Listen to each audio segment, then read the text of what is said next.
Halo teman-teman, kita jumpa lagi di channel Pojok Kelas. Hari ini kita akan membahas tentang alat gerak aktif dan pasif dari tema 1 subtema 1 organ gerak hewan untuk kelas 5 SD Ngupel IPA. Lihatlah gambar-gambar tersebut, ada rusa, burung, kupu-kupu, dan yang lainnya. Apakah hewan-hewan tersebut dapat bergerak? Dan juga anggota badan mana yang bergerak? Hewan yang pertama adalah rusa. Rusa contoh geraknya adalah dapat berjalan dan melompat. Anggota badan yang digerakkan ketika mereka berjalan atau melompat adalah kaki. Dapatkah teman-teman menyebutkan contoh gerak lain yang dapat rusa lakukan dengan anggota badannya? Hewan yang kedua adalah burung. Contoh geraknya adalah terbang dan juga berjalan. Anggota badan yang digerakkan ketika terbang adalah sayapnya, dan ketika berjalan yang bergerak adalah kakinya.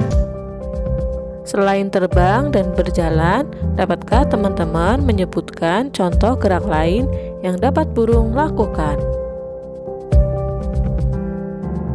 Hewan yang ketiga adalah kuda. Kuda dapat berjalan, berlari, dan juga melompat. Anggota badan yang digerakkan adalah kakinya. Ingat ya teman-teman, antara melompat dan meloncat itu berbeda.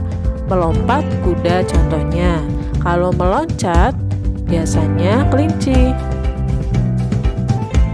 Hewan dan juga manusia dapat bergerak karena adanya tulang.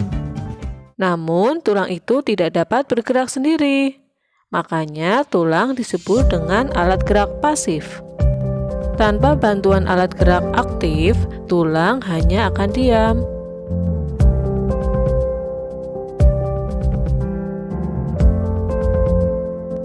Alat gerak aktif yang dimaksudkan adalah otot. Dengan bantuan otot, tulang dapat bergerak. Otot disebut juga dengan alat gerak aktif karena mempunyai senyawa yang bisa membuatnya bergerak. Ketika otot menempel pada tulang, maka tulang tersebut akan bisa bergerak. Jadi, otot adalah alat gerak aktif dan tulang alat gerak pasif. Keduanya saling melengkapi satu sama lain. Otot dan tulang saling bekerja sama untuk melakukan pergerakan.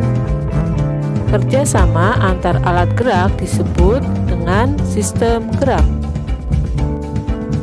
Tulang disebut alat gerak pasif karena tulang tidak dapat bergerak dengan sendirinya. Dan otot disebut alat gerak aktif karena memiliki suatu senyawa kimia yang membuatnya dapat bergerak. Ketika otot menempel pada tulang dan keduanya saling bekerja sama, maka akan terjadi pergerakan.